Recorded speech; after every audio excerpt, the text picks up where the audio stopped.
नमस्कार दोस्तों, एक बार फिर आप सबका आपके अपने YouTube channel DRS maths DRS toppers live पर स्वागत करते हैं। वर्ल्ड ज्योग्राफी हम लोग कर रहे हैं। वर्ल्ड ज्योग्राफी में आज हम लोग नॉर्थ अमेरिका के बारे में कुछ और चीज़ों को डिस्कस करेंगे, लेकिन उससे पहले फटाफट चैनल को सब्सक्राइब कीजिए, बेल आइकन को प्रेस कीजिए, जिससे हर आने वाले वीडियो की लेटेस्ट अपडेट सबसे पहले आपको मिले। और सेशन को जल्दी से जल्दी अपने सभी दोस्तों को शेयर करिए, जिससे वो सब भी इससे जुड़ जाएँ और इस लेक्चर का लाभ ले सकें। तो चलिए ज़्यादा समय ना लेते हुए स्टार्ट करते हैं आज का ये लेक्चर। देखिए, नॉर्थ अमेरिका कॉन्टिनेंट के बारे में हमने अब इसकी सारी इंपॉर्टेंट कंट्रीज़ को डिस्कस कर लिया और उनकी कैपिटल्स कहाँ कहाँ पर हैं आपके साथ ये डिस्कस कर लिया। आपके मन में थोड़ा सा एक डाउट है, आप बार बार ये पूछ रहे हैं कि सर क्या हर एक कैपिटल को याद करना ज़रूरी है? तो मैं आपको बता दूं कि नॉर्थ अमेरिका में जो इम्पोर्टेंट कंट्रीज़ हैं, जैसे कनाडा, USA, मैक्सिको, बाकी की 7 मिडिल अमेरिकन कंट्रीज़ और आपकी ग्रेटर एंटिलीज़, इनकी कैपिटल्स आपको याद होनी चाहिए। फिर बात आती है कनाडा के टेरिटरी की और USA के टेरिटरी की। तो टेरिटरीज़ के नाम और स्टेट्स के नाम आपको क्लियर पता होने चाहिए और इम्पॉर्टेंट कैपिटल्स, कुछ फेमस कैपिटल्स आपको पता होनी चाहिए। कैपिटल्स को याद करना जरूरी नहीं है, जैसे US में 50 स्टेट्स हैं तो उन सभी कैपिटल्स को याद करना जरूरी नहीं है, लेकिन 50 स्टेट्स के बारे में आपको पता होना जरूरी है। कनाडा की 13 टेरिटरीज़ हैं तो 13 टेरिटरीज़ की नेम एंड कैपिटल ये याद रखा जा सकता है। ये इनकी लोकेशन क्या है, किस पोजीशन में है, नॉर्थ डकोटा कहाँ पर है, साउथ डकोटा कहाँ पर है, टेक्सास जो सेकंड लार्जेस्ट स्टेट है US का, मेनलैंड पे लार्जेस्ट स्टेट है US का, उसकी पोजीशन कहाँ पर है, फ्लोरिडा कहाँ पर है, मायामी बीच कहाँ पर एग्जिस्ट करता है, वाशिंगटन DC कहाँ पर है, न्यू इंग्लैंड किसे कहते हैं, उसकी लोकेशन कहाँ पर है। ये सारी चीज़ें आपको पता होनी चाहिए, ठीक है। तो बस इतना ही आपको प्रिपेयर करना है। आज जो हम डिस्कस करने चल रहे हैं वो है physical feature of north America, यानी कि उत्तरी अमेरिका की भौगोलिक विशेषताएं। तो हमने आपको बोला है कि भौगोलिक विशेषताओं का क्या मतलब है, फिजिकल फीचर्स का क्या मतलब है। इसका मतलब ये होता है कि हम ये देखेंगे कि उस कंट्री में कहाँ कहाँ पर माउंटेन्स हैं, ठीक है। माउंटेन कहाँ कहाँ पर है, प्लेटुअस रीजन कहाँ कहाँ पर है, प्लेन रीजन कहाँ कहाँ पर है, मतलब कहाँ पर एग्रीकल्चर होता है, कहाँ पर मिनरल्स हैं और कहाँ से रिवर्स या माउंटेन्स उसके हैं, उसके बारे में हम डिस्कशन करते हैं। तो देखिए, अब जैसे आप देख रहे हो तो ये रहा नॉर्थ अमेरिका, ये हो गया ग्रीनलैंड, ये हो गया आपका क्वीन एलिजाबेथ आइलैंड्स का सेट, ये आपका कनाडा है, अलास्का जो ये एशिया के पोर्शन जो साइबेरिया है वहाँ से बेरिंग स्ट्रेट से सेपरेट होता हुआ, ये USA, ये मैक्सिको और फिर आपके ये मिडिल अमेरिकन कंट्रीज़ जिसमें Belize, Guatemala, El Salvador, Honduras, Nicaragua, Costa Rica, Panama.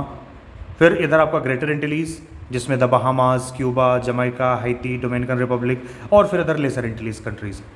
अगर आप इसकी पोजीशनिंग अगर आप देख रहे हो नॉर्थ अमेरिका की, तो आपको इसके उत्तर में नॉर्थ में क्या मिलेगा, आर्कटिक सी, वेस्ट में क्या मिलेगा, पैसिफिक ओशन, ईस्ट में क्या मिलेगा, अटलांटिक ओशन, साउथ में क्या है, गल्फ ऑफ मैक्सिको।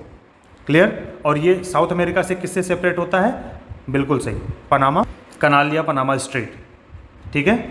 तो अब इसमें ये जो पोर्शंस हैं, कौन कौन से माउंटेनियस रीजन हैं, कौन कौन से प्लेटुअस रीजन हैं, इंपॉर्टेंट प्लेट्यूज हैं, कहाँ पर कौन सी रेंज है, इसके बारे में आपके साथ हमें डिस्कस करना है। तो बेसिकली हम क्या करेंगे कि नॉर्थ अमेरिका को फिजिकल फीचर्स के बेसिस पे अगर हम इसको डिवाइड करेंगे तो इसको हम कुछ पार्ट्स में डिवाइड कर सकते हैं, जिसमें से जो आपके इंपॉर्टेंट पोर्शंस हैं, तो अगर आप ये देख पा रहे हो तो इसका ये जो पूरा वेस्टर्न रीजन है ये पूरा का पूरा माउंटेनियस रीजन है। तो इसलिए हम इसका जो पहला डिवीज़न करते हैं स्टडी के लिए, वेस्टर्न माउंटेनियस रीजन, ठीक है, पश्चिमी पर्वत श्रेणी, या इसी को हम कहते हैं पश्चिमी कॉर्डिलेरा। क्या कहते हैं, वेस्टर्न कॉर्डिलेरा। उत्तरी अमेरिका महाद्वीप के पश्चिम में स्थित पर्वतीय क्षेत्र को पश्चिमी कॉर्डिलेरा कहते हैं। यह पर्वत श्रेणी महाद्वीप में उत्तर से दक्षिण तक विस्तृत है या फैली हुई है। पश्चिमी कॉर्डिलेरा से ही इस महाद्वीप की अधिकांश नदियों का उद्गम होता है, यानी कि मैक्सिमम रिवर्स कहाँ से निकलती हैं, यहीं वेस्टर्न कॉर्डिलेरा से निकलती हैं। पश्चिमी कॉर्डिलेरा के समानांतर रॉकी माउंटेन, रॉकी पर्वत स्थित है। साथ ही अन्य कुछ पर्वत भी अवस्थित हैं, जिनमें तटीय पर्वत श्रेणी यानी कि आप उसको क्या बोलते हो, कोस्ट रेंज, तथा सियरा नेवादा और अन्य 2 पर्वत श्रेणियां हैं। महाद्वीप के इसी क्षेत्र में पर्वत श्रेणियों के मध्य अंतर पर्वतीय पठार यानी इंटर माउंटेनियस प्लेट्यू भी सिचुएटेड हैं। पठार से उद्गमित नदियां समुद्र तक प्रवाहित नहीं हो पाती हैं, इसीलिए यहाँ पर अंतःस्थलीय जल क्षेत्र बन जाता है। फिर इसके बाद आपका आता है ये ईस्टर्न ओल्ड हिल रीजन्स।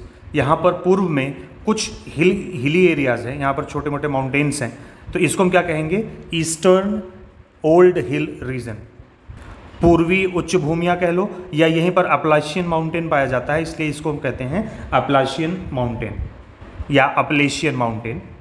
फिर इसके ये नॉर्थ ईस्ट सेक्शन में प्लेट्यूज हैं, बहुत सारे प्लेटुअस रीजन है, तो इसको हम डिवाइड करेंगे कि नॉर्थ ईस्ट प्लेटुअस रीजन, उत्तर पूर्वी पठारी क्षेत्र। फिर इनके बीच में ये आपका आता है इंटरमीडिएट प्लेन, यानी कि ये माउंटेनियस रीजन, और plateaus and eastern old hill region के बीच में इसका प्लेन रीजन आता है, मैदानी क्षेत्र आता है, जिसको हम मध्यवर्ती विशाल मैदान कह सकते हैं, ग्रेट प्लेन्स। और फिर उसके बाद आता है पूर्वी तटीय रीजन, यानी कि ईस्टर्न कोस्टल रीजन। तो ये इतने पार्ट्स में अलग अलग हम इसको डिस्कस करेंगे। तो इसको अगर हम कहें तो क्या है, western mountainous region, eastern old hill region, north east plateaus region, intermediate plain and eastern coastal plain. उत्तरी अमेरिका के पश्चिम में ये अलास्का के ब्रुक्स रेंज से लेकर के पनामा तक ये जो लंबी पर्वत श्रेणी है, इसको कहते हैं वेस्टर्न कॉर्डिलेरा या पश्चिमी कॉर्डिलेरा। रॉकी पर्वत जो है ये पश्चिमी कॉर्डिलेरा का सर्वप्रमुख पर्वत श्रेणी है। इसकी लंबाई अगर नॉर्थ टू साउथ अगर आप देखोगे तो ये लगभग 6000 किलोमीटर्स है। कितनी है? 6000 किलोमीटर्स। इसकी जो सर्वोच्च शिखर है, सबसे ऊंची जो माउंटेन रेंज है वो है माउंट मैकिनली, यह हम आपको दिखा रहे हैं। इसकी हाइट है लगभग 6194 मीटर और ये एक सक्रिय ज्वालामुखी है, एक्टिव वॉल्केनो है। और ये सिचुएटेड कहाँ पर है? तो ये अलास्का में सिचुएटेड है। ये देख लो आप, इसको हम आपको दिखा रहे हैं। ये आप आ गए किधर? अलास्का में, north America. Now here it is Alaska. अब आपको ये दिख रहा है माउंट मैकिनली, ठीक। इसकी हाइट कितनी? 6194। ये क्या है? एक्टिव वॉल्केनो, जागृत ज्वालामुखी है। और ये सर्वोच्च पर्वत शिखर है किसका? रॉकी माउंटेन रेंज का या वेस्टर्न कॉर्डिलेरा का भी आपको क्लियर। सेकेंड हाईएस्ट पीक, दूसरी सर्वोच्च शिखर कौन सी है इसकी? ये है माउंट लोगान। इसकी हाइट है 6050 मीटर। ये सिचुएटेड है कनाडा में। कहाँ पर सिचुएटेड है? कनाडा में। और साथ ही साथ आपको ये बता दें कि ये कनाडा की हाईएस्ट पीक है। कनाडा की सर्वोच्च शिखर अगर आपसे पूछा जाए तो कनाडा का सर्वोच्च शिखर कौन सी है? कौन सी पर्वत श्रेणी? Mount Logan. और भी कई सारी पर्वत श्रेणियाँ हैं जिनके बारे में हम आपके साथ डिस्कस कर लें। तो ये हो गई ब्रुक्स रेंज। कौन सी? Brooks range. ये कहाँ पर सिचुएटेड है? अलास्का में। इसके बाद आपको ये दिख ही रहा है अलास्का रेंज, तो इसके नाम से ही पता है कि मोस्टली किस में सिचुएटेड है? अलास्का में। इसके बाद आपको एक और सीरीज दिख रही है, ये रही मैकेंजी माउंटेन्स। कौन सी? Mackenzie mountains. ये मोस्टली इसका रीजन किस में सिचुएटेड है? कनाडा में। नेक्स्ट आपका आता है कैशियर माउंटेन। कौन सा? Cashier mountains. तो कैशियर माउंटेन्स की लोकेशन अगर आप देखोगे तो ये हो गया माउंट मैकेंजी, आपका इधर था। अब यहाँ पर ये है ब्रिटिश कोलंबिया रीजन। तो ये ब्रिटिश कोलंबिया रीजन किसका है? कनाडा का। यहीं पर सिचुएटेड है ये कैशियर माउंटेन्स, ठीक है। अब कैशियर माउंटेन के बाद में आगे क्या आता है आपका? Coast range. तो अगर आप कोस्ट रेंज को देखोगे तो ये पूरा यहाँ से लेके ये यहाँ तक ये पूरा फैला हुआ है, क्लियर। तो इसका मतलब कि ये कनाडा में भी सिचुएटेड है और यूएस में भी सिचुएटेड है। तो हम क्या करते हैं कि इसको दो पार्ट्स में डिवाइड कर सकते हैं। इसको हम कहते हैं कोस्ट माउंटेन ऑफ कनाडा, ये वाला जो रीजन है इसको हम कह देते हैं coast mountain range of Canada, ठीक। और ये किस तरह है? ये अगर आप देख रहे हो तो ये कॉनकेव टुवर्ड्स ओशन है। किसकी तरफ? ओशन की तरफ। ये कैसा है? कॉनकेव है। और फिर उसके बाद आता है कि US coast mountain of US, तो it is convex towards ocean. तो ये कोस्ट रेंजेस हो गए, concave towards ocean in Canada and convex towards ocean in USA. यहीं पर आपको एक और दिख रहा होगा, थोड़ा सा जूम करके अगर हम आपको दिखाएं तो कोस्ट रेंज के अलावा भी है, ये है कैस्केड रेंज। क्या है? कास्केड रेंज या कैस्केड रेंज। ये कहाँ पर सिचुएटेड है? ये है यूएसए में। यहीं पर आपको दिख रहा होगा ये माउंट रेनियर, ठीक है। ये जो चोटी है रेनियर, जो शिखर है, ये कास्केड रेंज की हाईएस्ट वॉल्केनिक पीक है। कैसी शिखर है ये? सर्वोच्च वॉल्केनिक पीक है। यहीं पर आपको दिख रहा होगा माउंट हुड, तो ये कास्केड रेंज के किधर है? ईस्ट में है। माउंट शास्ता, ये बिल्कुल इसके लास्ट में यहाँ पर सिचुएटेड है, आप देख रहे होगे इसको। ये रहा माउंट हुड, माउंट शास्ता। फिर आपको ये दिख रहा होगा माउंट विटनी। तो माउंट विटनी के ठीक ऊपर में, इसमें दिखाया नहीं है, वो है वाइट माउंटेन पीक। क्या है? White mountain peak. White mountain peak है माउंट विटनी के ठीक ऊपर, और उसके बाद आ जाता है माउंट विटनी। माउंट विटनी के बारे में अगर हम कहें तो ये कास्केड श्रेणी के दक्षिण भाग में स्थित पर्वत है, और ये कास्केड रेंज और रॉकी माउंटेन के बीच में यहीं पर एक माउंटेन रेंज है, ब्लू माउंटेन रेंज। कौन सी? ब्लू माउंटेन रेंज है। ये कैसी है? ये भी एक फोल्डेड माउंटेन है, मतलब कि ब्लू माउंटेन रेंज जो यहाँ बीच में है इन दोनों के, वो कैसा है? वो एक वलित पर्वत है, फोल्डेड माउंटेन है। अब यहीं पर आपको दिख रहा होगा एक ये सियरा नेवादा, ये रहा सियरा नेवादा। ये क्या है? ये विश्व का सबसे बड़ा ब्लॉक पर्वत है, संयुक्त राज्य अमेरिका के कैलिफोर्निया में सिचुएटेड है, यूएसए के कैलिफोर्निया में सिचुएटेड विश्व का सबसे बड़ा ब्लॉक माउंटेन। कैसा माउंटेन? ब्लॉक माउंटेन, ब्लॉक पर्वत है ये सियरा नेवादा। आगे बढ़ते हैं तो अब आपको यहाँ पर दो दिख रहे होंगे, कौन कौन सी? Sierra Madre Oriental and Sierra Madre Occidental. ये दोनों को अगर मैं आपको दिखा दूं तो ये रहा आपका सियरा माद्रे ऑक्सीडेंटल, और ये आपका हो गया सियरा माद्रे ओरिएंटल। अगर आपको ध्यान आ रहा हो तो ओरिएंटल का मतलब हमने आपको बताया था ईस्ट यानी कि पूरब, और ऑक्सीडेंटल का मतलब आपको हमने बताया था वेस्ट यानी कि पश्चिम। तो ये सियरा माद्रे ऑक्सीडेंटल, ऑक्सीडेंटल का मतलब ये कि ये वेस्ट में होगा। सियरा माद्रे ओरिएंटल, ओरिएंटल का मतलब ईस्ट यानी कि ये पूर्व में होगा। कहाँ पर सिचुएटेड है ये माउंटेन रेंजेस सिचुएटेड है कहाँ पर? मैक्सिको में। ये पर्वत श्रेणियाँ कहाँ पर हैं? मैक्सिको में स्थित पर्वत है। Sierra Madre Oriental and Sierra Madre occidental, दोनों की लोकेशन आपको दिख गई। ये मैक्सिको के ईस्टर्न यानी पूर्वी भाग में, और ये मैक्सिको के वेस्टर्न यानी कि पश्चिमी भाग में है। एक तरीके से कह सकते हैं कि दोनों पैरेलल रेंजें हैं, समानांतर श्रेणियां हैं। तो इनको अगर आप देखो तो यही चीज़ हमने आपको बताया कि वेस्टर्न माउंटेनियस रीजन क्या है, कि एक लॉन्ग फोल्डेड माउंटेन वहाँ पर सिचुएटेड है। कौन सा? Rocky mountain. पूरे वेस्टर्न रीजन को हम क्या कहते हैं? वेस्टर्न कॉर्डिलेरा या पश्चिमी कॉर्डिलेरा। उसकी सबसे बड़ी श्रेणी कौन सी है? Rocky mountain. इसकी हाईएस्ट पीक कौन सी है? माउंट डेनाली या फिर माउंट मैकिनली जिसे कहते हैं, वोल्केनिक पीक है। ठीक है। सेकंड हाईएस्ट पीक कौन सी है? माउंट लोगन, जो कनाडा में सिचुएटेड है, और माउंट लोगन कनाडा की हाईएस्ट पीक है, सर्वोच्च शिखर है। उसके बाद फिर हमने आपको क्या बताया कि बहुत सारी रेंजेज हैं, जिनमें ब्रुक्स रेंज है, अलास्का, ये दोनों अलास्का में है। मैकेंजी, ये ज़्यादातर कनाडा में सिचुएटेड है। फिर इसके बाद हमने आपको बताया Cascade mountain, coast range. Coast range के दो पार्ट्स हमने आपको बताए, कौन से? एक तो आपका हो जाता है किसका? कनाडा में, दूसरा कहाँ पर? यूएस में। ये कैसा? एक कॉनकेव और एक कॉन्वेक्स है। फिर इसके बाद आपको हमने क्या बताया? कोस्ट माउंटेन ऑफ कनाडा, ये कैसा? Concave. Coast mountain of USA कैसा है? कॉन्वेक्स है। फिर आपको हमने बताया कैस्केड रेंज। कैस्केड रेंज और रॉकी माउंटेन के बीच में एक आपको बताया ब्लू माउंटेन।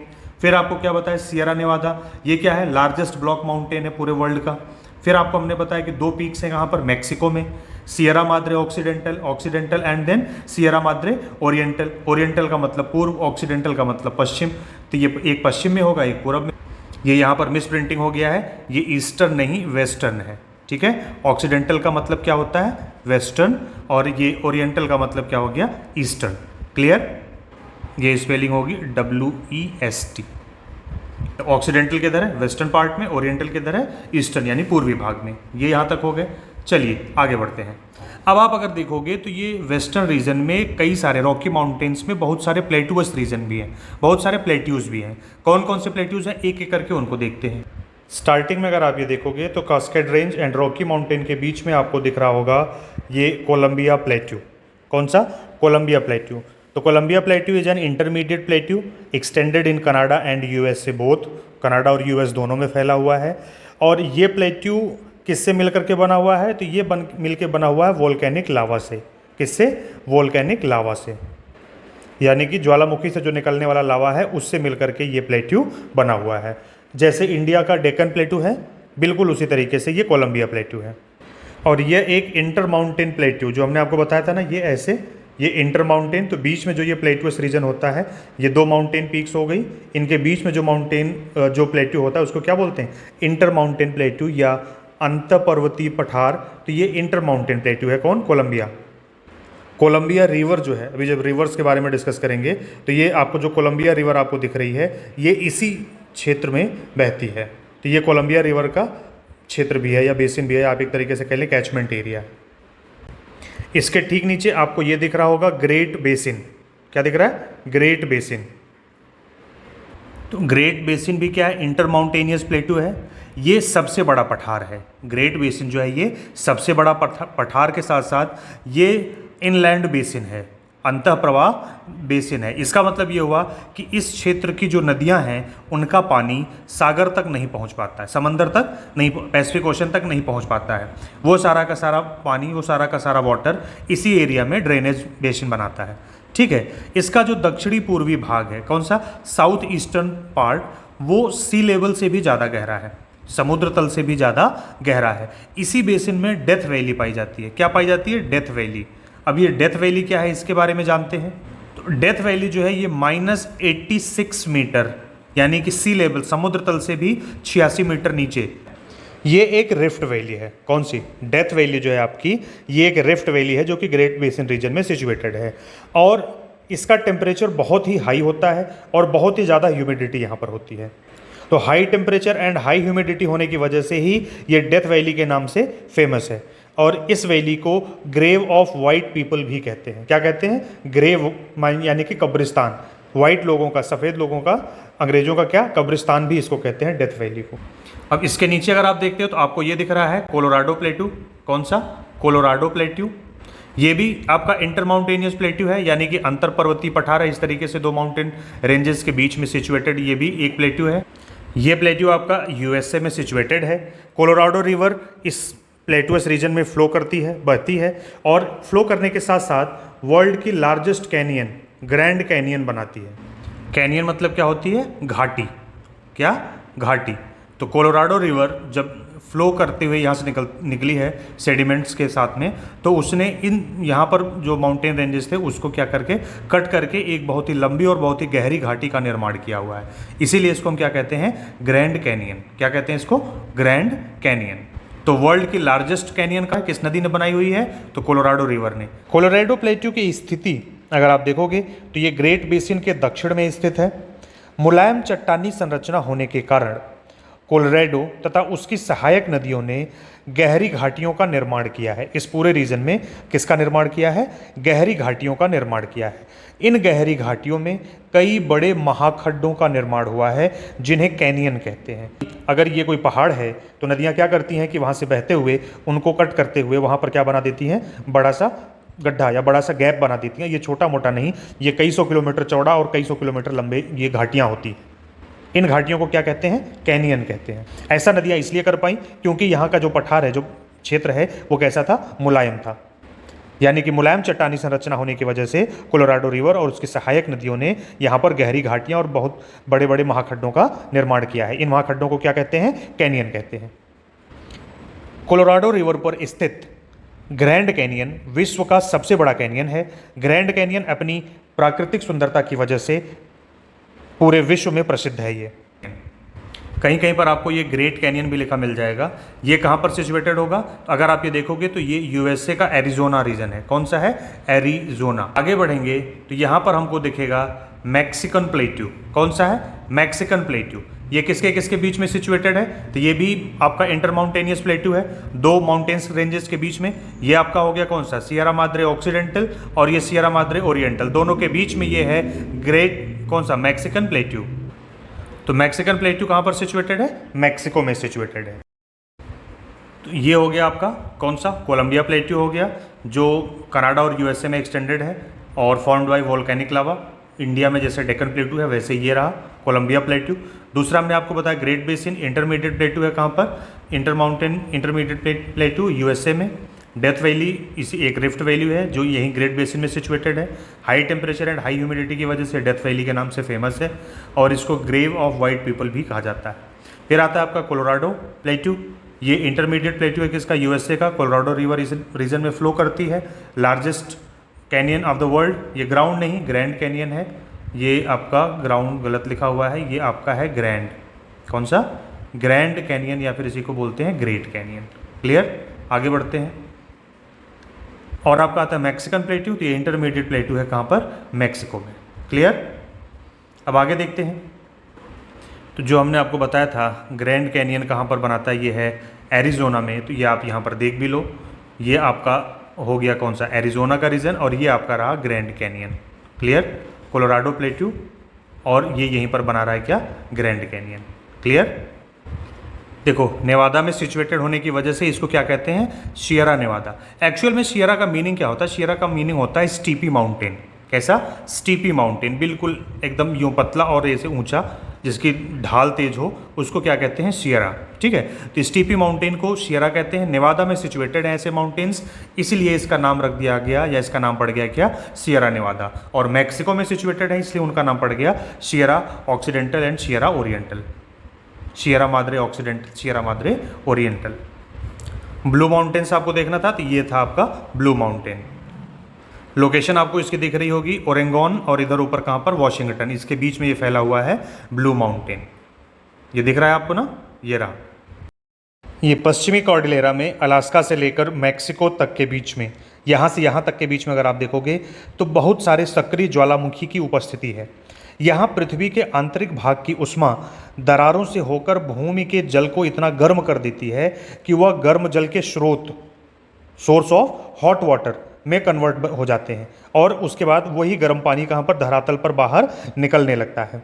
ऐसे गर्म जल स्रोतों को गीजर कहा जाता है। क्या कहते हैं उसको, गीजर। जो आप रूम में लगाते हैं अपने बाथरूम में, क्या कहते हैं आप उसको, भी क्या कहते हैं, गीजर नाम देते हैं। तो इन सोर्सेज को, जहाँ से हॉट वाटर निकलता है, उसको क्या कहते हैं, गीजर कहते हैं।